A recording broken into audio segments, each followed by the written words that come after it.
আজকে আমি আপনাদের দেখাবো একটা চিকেনের রেসিপি, যেটা রুটি বা পরোটা দিয়ে খেতে খুবই ভালো লাগে। প্রথমে আমরা নিয়ে নেব কিছুটা মাংস। এখানে আমরা নেব পাপড়ির মতো ছাড়ানো কিছুটা পেঁয়াজ, ক্যাপসিকাম কুচি, টমেটো কুচি আর টমেটো সস আর আদা রসুন। এবার আমরা রসুন আদাটাকে থেতো করে নিলাম। এবার আমরা কড়াইটাকে গরম করে তেল ঢেলে নিলাম। এবার তেল গরম হয়ে গেছে, এখানে গোটা গরম মশলা দিলাম আর তেজপাতা। এবার তেলের মধ্যে দিয়ে দিলাম পেঁয়াজটাকে হালকা ভাজা করে নিলাম।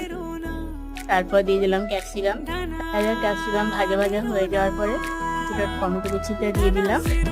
এবার আদা রসুন বাটাটা দিয়ে দিলাম, নুন দেবো, তারপর হলুদ দেবো, তারপরে লঙ্কার গুঁড়ো দেবো। এবার আমার মাংসটা দিয়ে দেবো। মাংসটা দেওয়ার পরে বেশ কিছুক্ষণ কষিয়ে নেব। মাংসটা আমরা কষিয়ে নিলাম, তারপর টমেটো সস দিলাম, তারপরে